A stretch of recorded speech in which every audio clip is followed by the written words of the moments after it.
Ciao a tutti ragazzi, mi chiamo Nicola Bianchi e questo è il mio canale di street photography. Oggi vorrei parlarvi delle tre ottiche che porto sempre con me quando scatto. La prima ottica che non manca mai nel mio zaino è il 35 mm. Questo è un 23 mm f2 che montato sulla mia Fuji diventa un 35 mm. È in assoluto l'ottica che uso di più. Quando si fa street photography il 35 mm è una lente fondamentale. Ha un'inquadratura molto larga, i nostri scatti non si limiteranno a far vedere solo il soggetto, ma includeranno anche il contesto in cui stiamo scattando il soggetto che abbiamo scelto. Il 35 mm è senza dubbio anche una delle mie ottiche preferite. Lo uso davvero tanto e quando uso il 35 mm spesso uso anche un flash. Questo è in assoluto il mio flash preferito perché è molto piccolo e molto versatile. Il 35 mm è senza dubbio la lente più utilizzata per la street photography. Tantissimi dei fotografi più famosi al mondo scattano con un 35 mm. Uno su tutti, Bruce Gilden, il famosissimo fotografo Magnum, scatta sempre con la sua Leica e un 35 mm. Questo è un 35 mm f1.4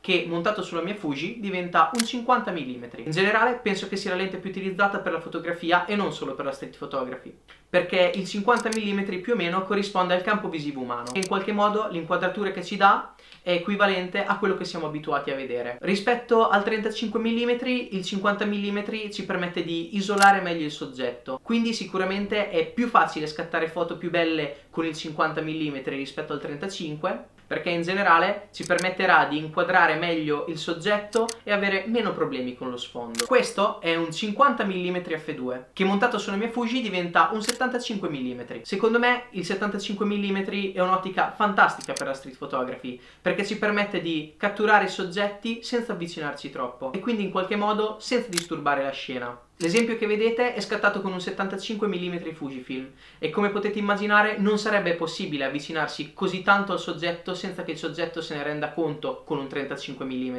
In queste foto che state vedendo scattate con il 75 mm c'è davvero pochissimo sfondo e il soggetto è quasi sempre dominante. Questa lunghezza focale ci permette davvero di entrare tanto nella scena. Spesso chi scatta street photography tende a usare ottiche molto larghe, un 50 mm o meglio un 35 mm. In alcuni casi, ad esempio Alan Schaller, ottiche ancora più larghe come ad esempio un 24 mm o addirittura un 16 mm.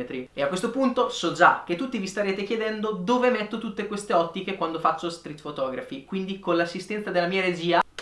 Questo è lo zaino che uso di più in assoluto. È uno zaino Peak Design molto piccolo e molto versatile. Senza dubbio è lo zaino che consiglierei a chiunque come me faccia molta strada a piedi quando scatta. Per oggi è tutto. Se il video vi è piaciuto ricordatevi di lasciare un like e iscrivervi al canale e fatemi sapere nei commenti qual è la vostra ottica preferita quando fate street photography. In ogni caso ci vediamo nel prossimo video.